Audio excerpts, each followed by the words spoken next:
한번 따라 하시겠습니다. 어리석은 부자의 착각과 불행. 세상을 살다 보면 착각을 하는 일이 없을 수는 없습니다. 유명한 말이 있죠. 착각에는 뭐가 없다고요? 커트라인이 없대요. 옛날에 대학을 들어가거나 또 어떤 자격증을 따려면 커트라인이 있었지 않습니까? 그래서 누구든지 다 착각한다, 착각 안 하는 사람은 없다라고 하는 의미로 착각에는 커트라인이 없다. 뿐만 아니라 더 넘어가서 착각은 뭐라고요? 자유다라고 하는 말이 있었습니다. 그럼에도 불구하고 착각은 결코 좋은 것이 아닙니다. 나에게도 좋지 않을 뿐만 아니라 상대방에게도, 다른 사람에게도 좋지 않은 결과들이 훨씬 많습니다. 단순히 착각함으로 말미암아 내가 실수하는 정도, 그런 착각으로 끝나면 좋겠지만 이 착각이 큰 손해를 입히거나 나뿐만 아니라 다른 사람에게도 생명을 앗아간다고 한다면 그 착각은 정말로 해서는 안 될 것이지요. 최근에 급발진 사고, 비슷한 사고들이 많이 났는데 대부분의 경우가 급발진이라기보다는 운전자가 뭘 밟았어요? 브레이크를 밟는다고 한 게 뭘 밟아버린 거예요? 악셀레이터를 밟은 겁니다. 근데 본인은 착각하여 나는 지금 뭘 밟는다고 생각해요? 브레이크를 밟는다고 밟았는데 차가 안 서니까 더 어떻게 밟아요? 더 세게 밟아서 나가버리는 거예요. 물론 급발진이 없다 그렇게 얘기하는 것이 아니라 있지만 개중에는 알고 보니 운전자가 착각하여 엑셀레이터와 브레이크들을 착각하더라. 옛날에 대한항공 비행기가 감에서 추락한 사고가 있습니다. 항공사의 유명한 사고인데요.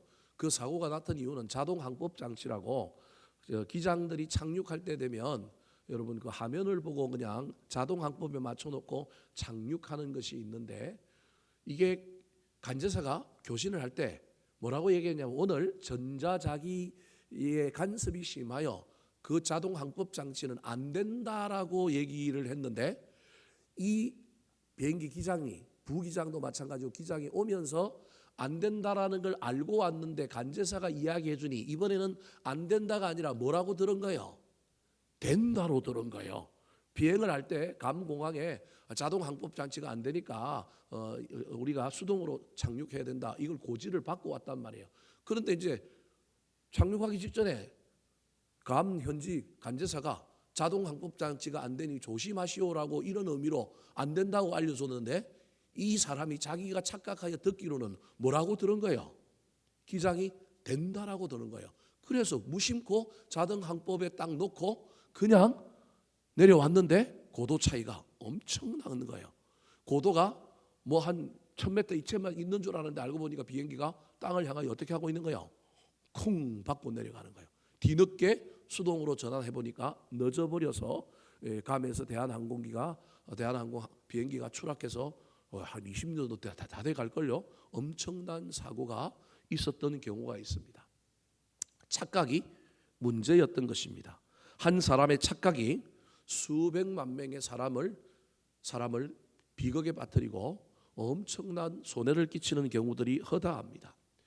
인간의 착각도 중요하지만 영적인 착각은 더 중요합니다. 특별히 저와 여러분이 믿노라 하면서 믿음이 있다라고 하는 착각 때문에 알고 보니 믿음이 없고 알고 보니 천국에도 못 들어간다고 한다면 그 사람 신앙생활 얼마나 억울합니까? 무엇에 빠져 있을 수도 있느냐 하면 착각에 빠져 있을 수도 있다. 착각에 빠져서 난 잘 믿는다고, 난 제대로 간다고, 난 구원에 들었다고 착각하면 엄청난 불행이 그 앞에 올 수도 있다라는 겁니다. 오늘 본문 말씀이 바로 그런 내용을 담고 있는 내용입니다. 오늘 본문에는 비유가 등장하고 그 비유가 등장하게 된 이유를 설명하고 있는데, 한 청년이 예수님께 나와서 자기가 받은 재산이 작다고 그 재산에 대하여 다시금 랍비 선생님이 조정해 달라고 이야기하는 내용으로 오늘 본문이 시작합니다. 13절 말씀 같이 한번 읽어볼까요? 시작.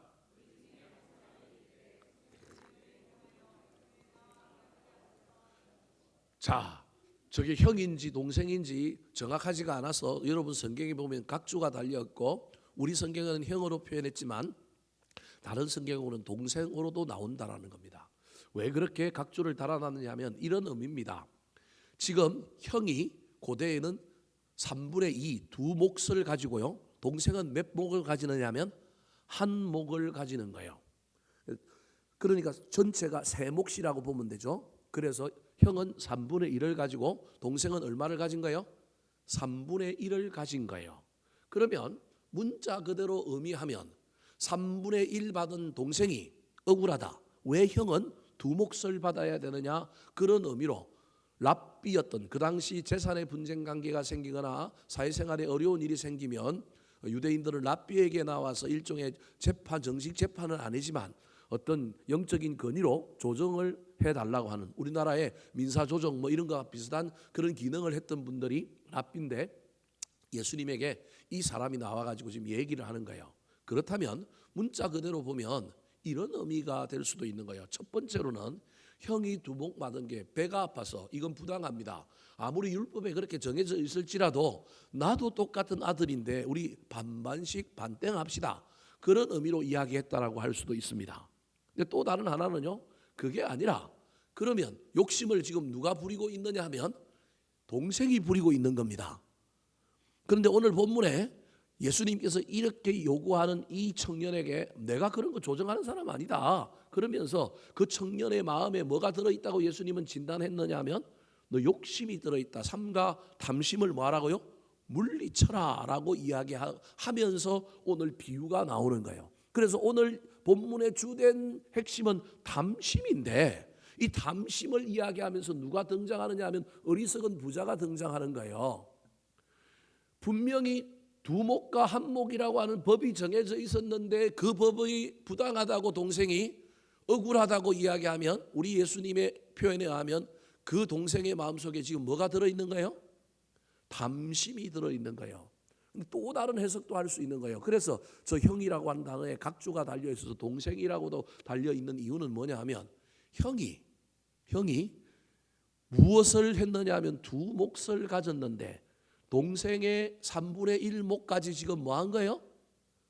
뺏어갔다라고 이야기하면, 그런 차원에서 지금 동생이 나 억울합니다. 나 3분의 1 받아야 되는데 내 몫까지 지금 형이 가져갔습니다. 저거 좀 조정해 주세요라고 하는 이야기가 오늘 본문의 이야기라고 한다면 탐심을 물리쳐야 될 사람은 누구예요? 형인 거예요. 무슨 말씀이 이해되십니까? 그래서 오늘 본문에 형도 되고 동생도 되는 거예요. 다르게 얘기하면 여러분, 이 모든 이야기는 저와 여러분의 이야기라는 거예요. 오늘 본문의 이야기가 어떤 특정 형이나 동생에 대한 이야기, 특별히 오늘 본문에서 부자에 대한 비유가 나오니까 부자에 대한 이야기가 아니라 이 이야기는 누구에 대한 이야기냐면 예수를 믿는 우리 모두, 아니 세상을 살아가는 모든 사람들의 마음속에 있는 것, 그 중에 하나가 형이 되었던 동생이 되었던 지금 더 가지고자 하는 욕심으로 살아가는 우리 인간의 문제에 대하여 예수님이 말하고 있는 겁니다. 오늘 본문에 이 이야기의 핵심이 형이든 대상이 형이든 동생이든지 간에 우리 예수님께서 지금 첫 번째로 결론을 내린 것은 무엇이냐면 삼가 뭘 물리치라고요? 탐심을 물리치라 그럽니다. 그리고 난 다음에 이 이야기 뒤에 비유를 이야기하면서 비유에 나오는 한 부자를 등장시키면서 이 부자를 향하여 20절에 보면 뭐라고 소개하고 있느냐 하면 어리석은 자라고 이야기합니다. 그래서 오늘 본문의 비유를 어리석은 부자의 비유입니다. 자, 그러면 이 이야기가 논리적으로 3단 논법에 가면 어떻게 가느냐 하면 탐심 이꼴 어떤 거라는가요? 어리석다라는 겁니다. 탐심이 어리석다라고 하는 이야기를 우리 예수님께서 하고 있는 거예요. 왜? 탐심 때문에 뭐가 안 보인다라는 거예요. 탐심 때문에 제정신이 아니게 되었다라는 거예요. 성경에서 골로새서에 보면 탐심은 우상 숭배라고 이야기하는 거예요. 어리석다라고 하는 것은 구약의 어리석은 자는 마음에 이르기를 누가 없다고 얘기한다고요? 하나님이 없다고 하는 거예요. 그래서 여러분, 탐심 이꼴 어리석다, 탐심은 우상 숭배라고 하는 이야기 속에 탐심이 들어오면 누가 안 보인다고요? 하나님이 안 보인다는 거예요.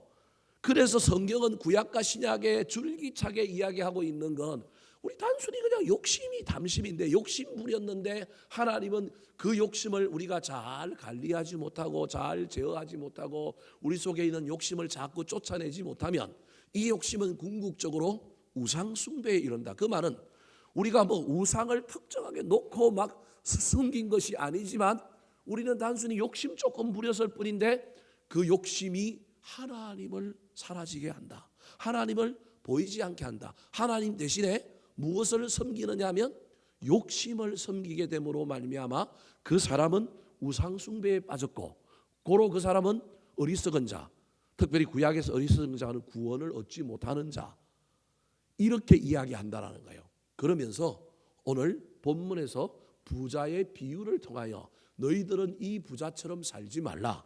여러분, 이때 저와 여러분이 부자라고 하는 단어에 빠져가지고 난 가난하니까 이 비유는 나를 향한 비유가 아니다, 난 욕심을 안 부리니까 오늘 이 이야기는 다른 사람의 이야기다라고 이해하면 큰일 납니다. 부자가 등장하기 때문에 부자만 이런 생각을 하고 이런 삶을 산다가 아니라 우리 모두가 이런 삶을 살 수 있다라는 겁니다.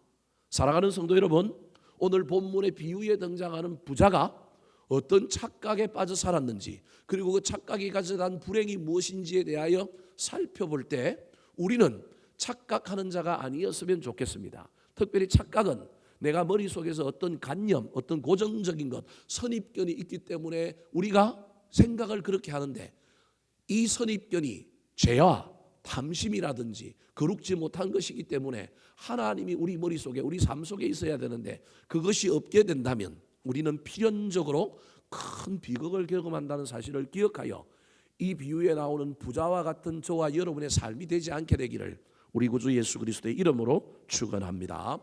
자, 그렇다면 왜 오늘 예수님께서는 이 부자를 어리석은 자라고 평가를 하셨을까요?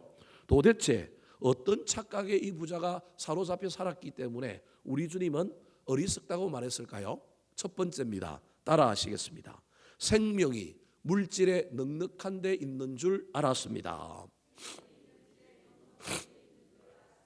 이걸 무슨 착각이라 그러냐면 소유의 착각, 수단의 착각이라고 합니다. 한번 따라 하실까요? 소유의 착각, 수단의 착각.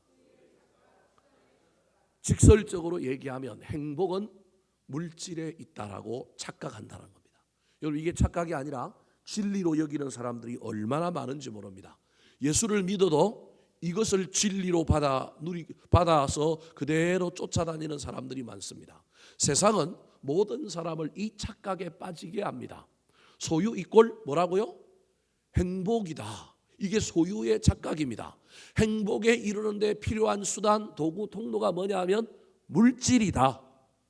악한 마귀는 우리가 이 착각에 빠져서 살게 하는 겁니다. 오늘 본문에 나오는 한 형제의 이야기를 통하여 예수님이 그 형제들에게 결론을 딱 내리면서, 야, 그런 거 조정해달라고 나한테 찾아오지 마라.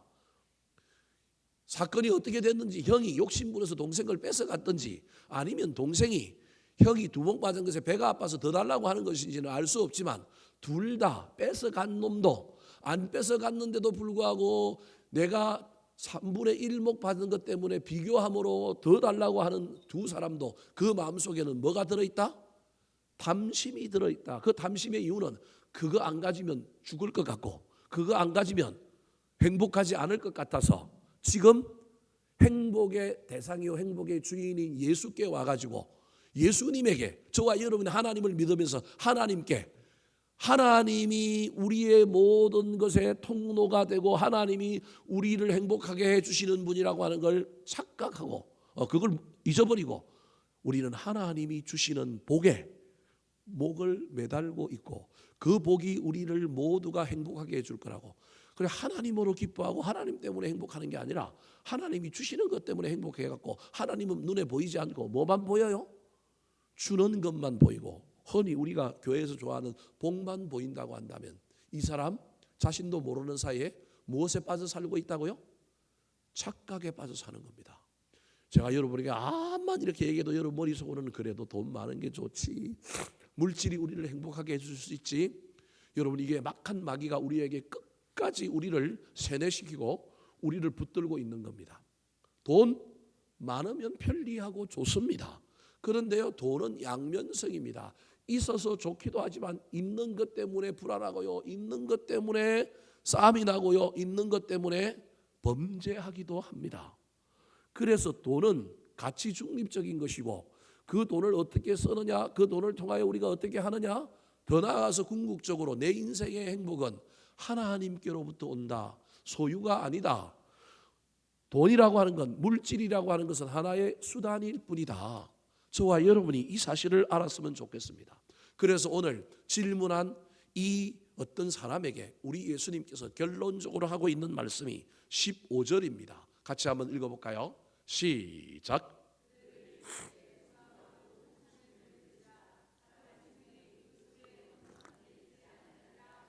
삼가 모든 탐심을 물리치라. 여러분, 물리치라고 하는 말은 탐심을 가지지 말라는 얘기가 아닙니다. 탐심은 우리 가운데 자주 찾아온다.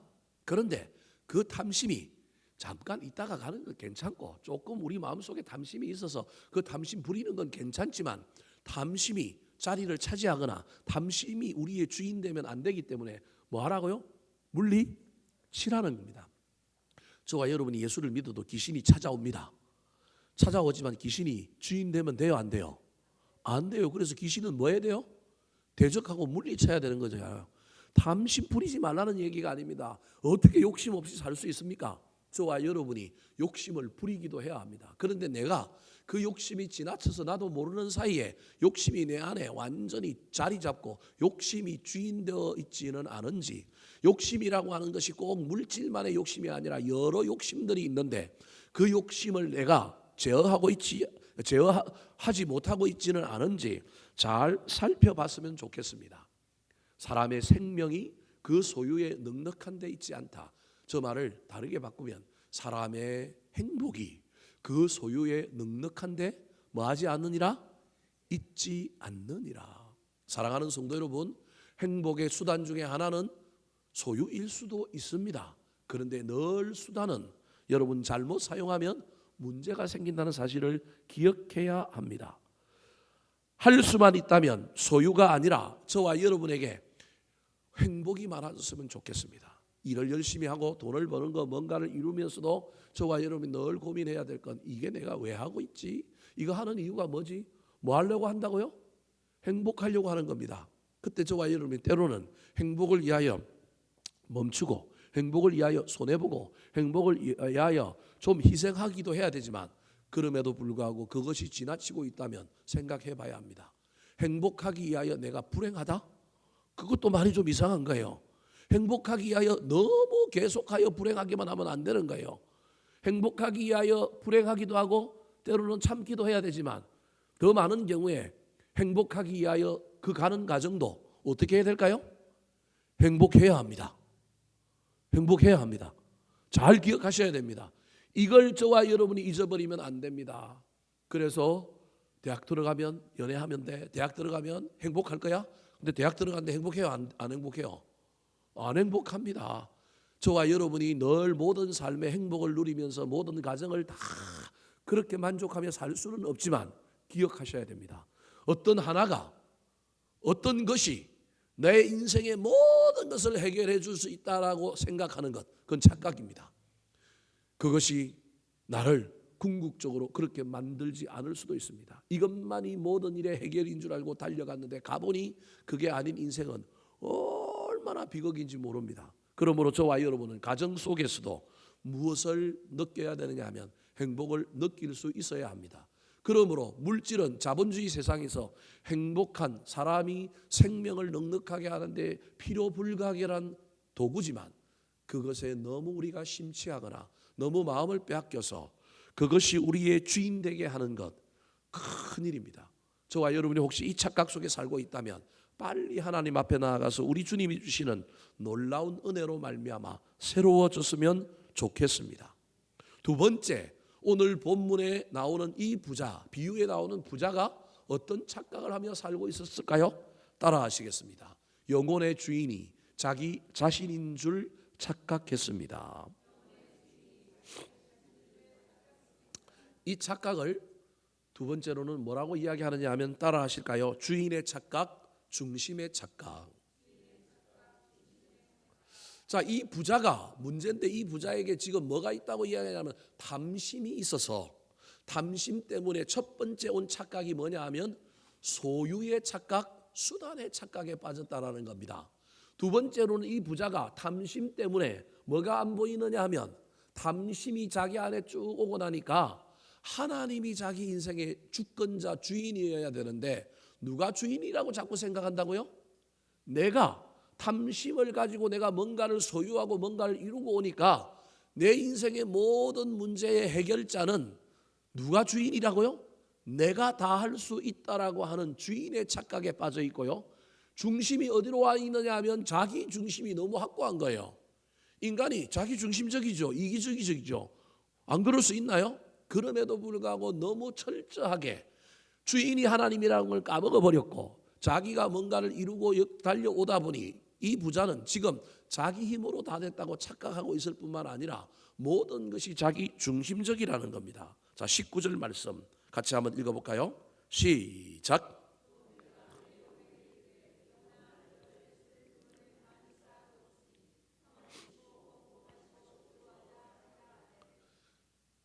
부자가 됐어요.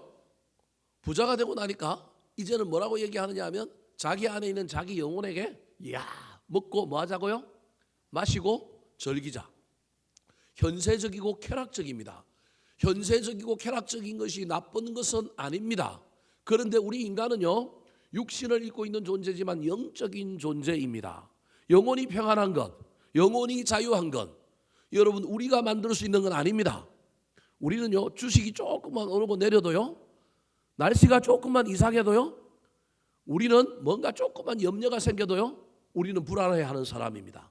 오늘 본문에서 이 부자가 자기가 세상에서 성공하여 수많은 소출이 생겼고 얼마나 부자가 되었는지 모릅니다. 근데 자기를 향하여 뭐라고 얘기하고 있냐면 내 영혼아 이제 평안히 쉬고 먹고 마시고 뭐 하자고요? 즐거워하자라고 이야기합니다. 영혼을 향하여 누가 명령하고 있냐면 자기가 자기를 위하여 명령합니다. 다르게 얘기하면 내 인생의 영적인 평안도 누가 만들 수 있다고요? 내가 만들 수 있다고 내가 내 영혼을 향하여 명령합니다. 영혼의 평안은 하나님이 주시는데 하나님의 주권을 인정하지 않고 자기 중심주의에 빠져 있는 사람, 자기가 자기 인생의 주인이라고 생각하는 사람, 자기가 살아온 모든 인생의 성공이 자기의 능력으로 되었다고 착각하는 사람이 누구냐면 바로 이 부자입니다. 여러분 이 부자는 자기에게 벌어진 일에 대하여 감사함이 없습니다. 자기의 노력도 있었지만 하나님이 열심히 보태줬다고 인정하지 않습니다. 오늘 보면 16절에 보면 이 부자에게 밭의 소출이 뭐였느냐 하면 풍성했습니다.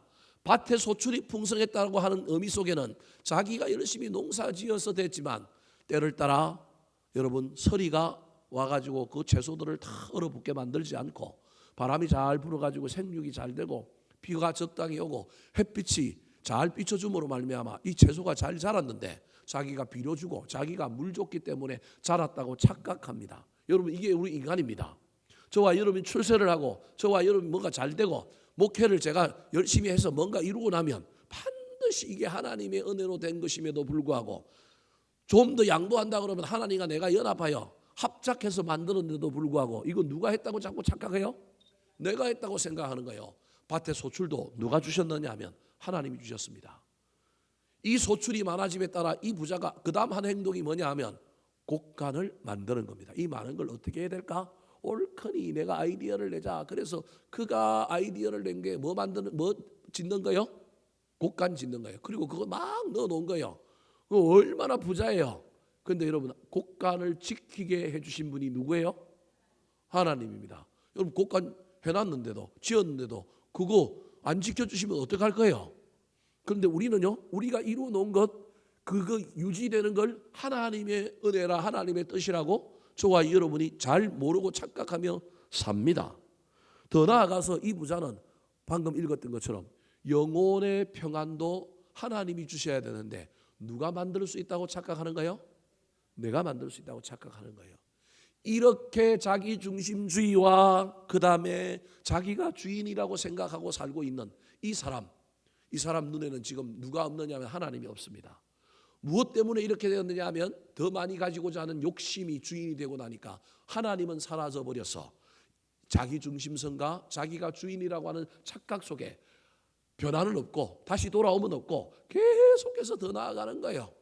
이걸 우리 하나님이 보기가 힘들어요. 우리 하나님이 더 이상 냅두기가 힘들어요. 그래서 우리 하나님이 어떻게 하셨습니까? 20절 말씀 같이 한번 읽어볼까요? 시작.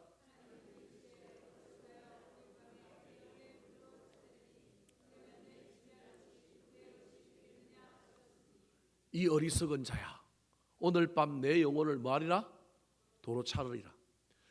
소출도 넉넉하게 한 것도 하나님이요, 창고가 털리지 않고 지켜주신 것도 하나님인데 뭐 그거는커녕 인정하지도 않을 뿐만 아니라 자기 영혼의 행복은 자기가 할 수 있다고 착각하는 그 사람을 통하여 그래 내가 영혼 가져가 볼게. 그러면 네가 소출이 풍성했던 것, 창고 지은 것, 그거 다 네가 준비한 것 어떻게 되냐? 이러면서 우리 하나님이 그날 밤 그의 생명을 가져갔다, 그런 말입니다. 생명의 주인이 하나님인데, 생명을 풍성하게 해주시는 분이 하나님인데, 탐심 때문에 하나님은 온데간데 없어서 그냥 자기가 주인 되어 사는 사람, 자기 중심으로 사는 사람. 오늘 보면 17절부터 19절에 보면 내라고 하는 말이 몇 번이나 등장하느냐 하면, 성경에 잘 모르면 몇 번이라고 얘기하면 된다고요? 7번. 여러분, 전부 내가 곡식 쌓아 내가 이렇게 하리라, 내 곡간을 내 모든 곡식을 내가 내 영혼을, 내 자가 얼마나 많이 등장하는지 모릅니다. 탐심이 마음을 가려버리니 하나님이 주인이 아니라 누가 주인이 되어버렸다고요? 내가 주인이 되어버린 사람, 이게 주인의 착각입니다.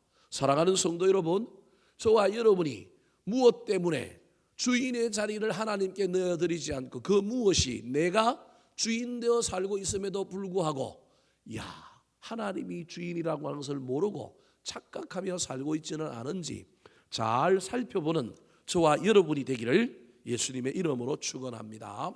세 번째입니다. 오늘 본문에 나오는 이 비유의 부자는 어떤 착각 속에 살았을까요? 따라 하시겠습니다. 자기를 위하여 쌓는 것이 옳은 줄 알았습니다.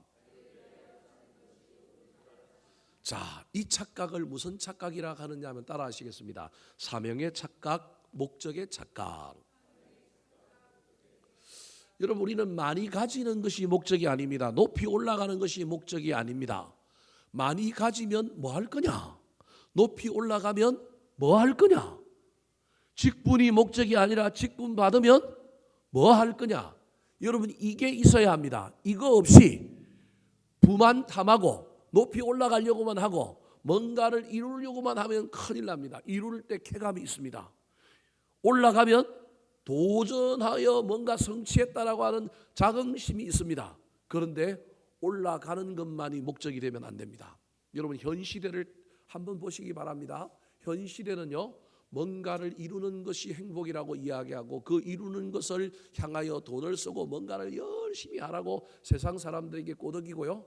아니, 우리한테도 꼬드겨요. 그리고 우리가 그 일을 통하여 뭔가를 이루고 나면 그거 좋은 일이라고 뿌듯해하는 삶을 오늘날 삽니다. 여러분, 오늘날 TV에 나오는 이야기들 보고요, 욜로족이라든지 수많은 사람들의 이야기를 보십시오. 우리도 모르는 사이에 여기에 우리가 세뇌되어 있습니다. 근데 성경은요, 올라가라, 뭔가를 이루어라, 자기를 실현하라, 이 이야기로 끝나지 않습니다. 하나님은 우리에게 그런 정도의 삶을 요구하지는 않습니다. 우리도 부족하고 연약하기 때문에 우리도 못 사는 상태에서, 어려운 상태에서 도전하고 높이 올라가고 뭔가를 이루기는 해야 되지만, 여러분 반드시 알아야 됩니다. 하나님이 나를 그곳에 갖다 놓으신 건 뭐가 있다고요? 이유가 있는 거예요. 하나님 나에게 그걸 주신 것은 뭐가 있다고요? 이유가 있다니까요. 오늘 본문에 이 부자가 소출이 풍성해졌어요. 자기를 실현한 거예요. 뭔가가 자기한테 생긴 거예요. 근데 이 부자가 생각을 해요. 이거 나한테 왜 주셨지? 근데 이 부자의 생각은 뭐냐 하면, 옳거니 내가 뭘 만들리라? 곡간을 만들리라. 얼마나 진취적이고 얼마나 아이디어가 좋습니까? 소유가 많아졌으니 뭐 만들겠다고요? 창고 만들겠다라는 거예요. 이게 아무것도 아닌 것 같지만요, 농경사회에서 창고를 짓는다는 건 대단한 발명이에요. 대단한 혁신적인 거예요. 이건 이 사람이 정말 아주 기가 막힌 아이디어와 주체적인 사고를 하는 사람이에요. 근데 하나는 알고 둘은 모르는 거예요. 주신 분이 하나님이라고 한다면 하나님께 물어야죠. 이거 왜 주셨습니까? 뭐 하라고 주셨습니까? 여러분 창고를 짓고 저축하고 쌓아두는 게 나쁘다는 얘기는 아닙니다. 한편으로는 그렇게 해야 되지만 또 한편으로는 하나님 앞에 물어야죠. 여러분이 가지고 있는 재산, 은사, 여러분의 그 모든 걸 다 누구한테 나누어 주라고 제가 이 설교하는 거 아닙니다. 제 설교를 지금 여러분이 착각하면 큰일 납니다. 보통 목사님들이 설교하면 꼭 결론이 글로 가기 때문에 그거라고 여러분이 생각하는데 여러분 절대 그러면 안 됩니다. 여러분 저와 여러분이 어떤 선택을 하고 어떤 결정을 하든지 간에 창고를 짓든 구제를 하고 나누든지 간에 누구한테 물어봐야 된다고요? 주인한테 물어봐야 됩니다. 탐심이 들어오면 주인이 안 보이는 거예요. 누가 주인이냐면 내가 주인인 거예요. 그래서 저와 여러분 주님의 뜻에 따라 지어라 그러면 지으면 되고요. 흘러보내라고 하면 흘러보내면 돼요. 지어라고 그럴 때 지으면 돼요. 지은 게 나쁜 게 아니라니까요. 근데 하나님이 짓고 난 다음에 한참 지느니 흉년이 나서 야, 너 왜 지어라 그랬냐? 요셉이 창고 지었어 7년 동안. 흉년일 때 그거 왜 지었다고요? 뭐 하려고 지었다고요? 나눠주려고 지었잖아요. 나는 왜 지으라고 했는지 몰라가고 그냥 지었는데 알고 보니 그것도 이유가 있는 거예요. 그래서 여러분 짓느냐가 나쁜 게 아니에요. 창고가 나쁘다는 얘기가 아니에요. 중요한 건 그 시점과 그 시기에 하나님의 뜻은 어디 있는가. 하나의 사건과 하나의 방향이 늘 오를 수는 없습니다. 하나님은 이때는 이게 옳고 저 때는 이게 오를 수 있어요. 그래서 너무 일이나 방법이나 스타일을 고집하면 안 돼요. 중요한 건 저와 여러분이 하나님께 묻느냐는 거예요. 오늘 본문에서 이 부자가 소출이 풍성한데 이거 갖고 어떻게 살지? 근데 핵심적인 아이디어, 오늘날로 치면 냉장고를 개발한 거예요. 이 사람이 냉장고를 만들어 갖고 썩지 않고 뭐하게 만든 거예요? 보관한 거예요. 얼마나 이 사람이 똑똑한 사람인지 몰라요. 오늘날로 치면 여러분 스티브 잡스 뭐 수많은 혁신적인 사람과 똑같은 사람이 이 비유에 나오는 부자예요. 오늘날 우리는 창고 짓는 게 당연하지만 이 시대에 창고를 짓는다, 특별히 농사를 지었는데 그 농사 짓는 걸 보관한다? 그 말은 이거 대단한 머리가 좋은 사람이요, 혁신적인 사람이라는 거예요. 그럼에도 불구하고 잘못됐다라는 거예요. 이 시기에 이 일을 왜 해야 되는가? 목적이 있어야죠. 그 목적이 없는 사람, 단순히 소유를 늘리고자 하는 탐심이 여전히 작동하고 있어서 있는 거예요. 사랑하는 성도 여러분, 그래서 우리 주님께서 이 사람을 향하여 결론을 내리고 있는 것이 무엇이냐 하면 21절이에요. 자, 21절 말씀 같이 한번 읽어볼까요? 시작.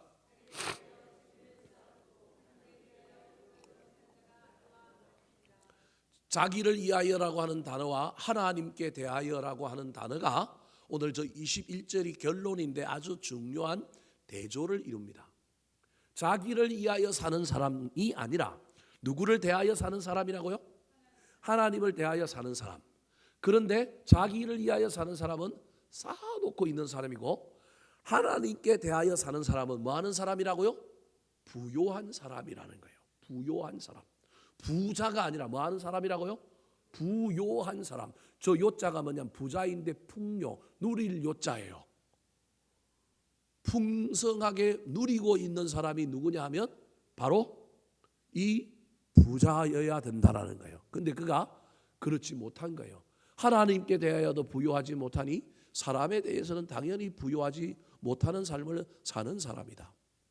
다르게 얘기하면 아까 초창기에 서두에서 예수님께 나아가 형제간의 재산 분쟁에 대하여 조정해달라고 한 사람, 그 사람 눈에는 누가 안 보인다고요?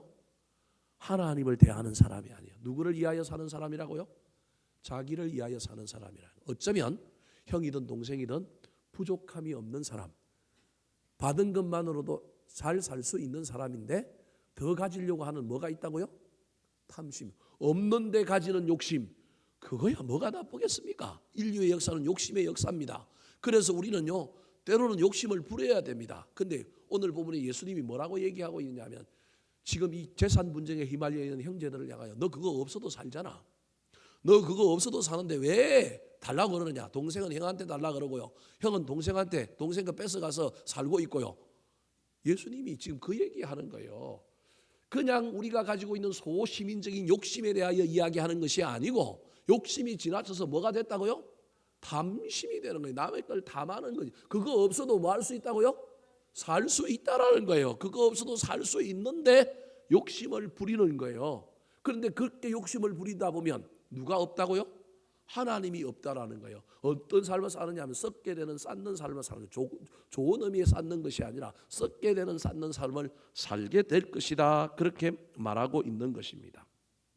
사랑하는 성도 여러분, 오늘 본문에 탐심으로 출발하여 어리석은 부자의 이야기로 예수님이 이야기를 비유를 맺고 있는 이 이야기 속의 핵심은 뭐냐 하면요, 중요한 건 탐심도 아니고요, 너희 마음속에 누가 있느냐라고 묻는 겁니다. 탐심 몰아내면 그 자리에 누가 들어와야 돼요? 하나님이 들어와야 되는 겁니다. 그래서 저와 여러분의 행복은 누구로 말미암아? 하나님으로 말미암아. 저와 여러분의 주인은 내가 아니라 누구라고요? 하나님이다. 내가 무엇을 하든지 간에 나를 위하여 하는 것이 아니라 주신 분을 위하여, 또는 주신 분이 무엇을 하기를 원하는지를 깨닫고 내가 그것을 하느냐. 나에게 주신 은사도, 나에게 주신 달란트와 물질도 어떤 상황 가운데 나를 그 자리에 두셨다고 한다면 하나님 나한테 뭐 하려고 여기 두셨지? 저와 여러분이 늘 이 고민을 하며 살아야 한다는 겁니다. 탐심 이꼴 반대말이 누구냐면 하나님이다. 탐심을 물리쳐라. 다르게 얘기하면 누구를 모셔라고요? 하나님을 주인으로 내 마음에 모셔라. 하나님 사라지면 자기 중심 되고요, 물질 중심 되고요, 현세 중심이 됩니다. 오늘 부자가 바로 이 삶을 삽니다. 자기 중심으로 삽니다. 현재에서 뭐 하기만 하려고 살아요? 누리고 먹고 마시자고 합니다. 더 나아가서 자기 중심, 현세 중심일 뿐만 아니라 물질 중심이라서 쌓기만 합니다. 사랑하는 성도 여러분, 하늘에 쌓아야 합니다.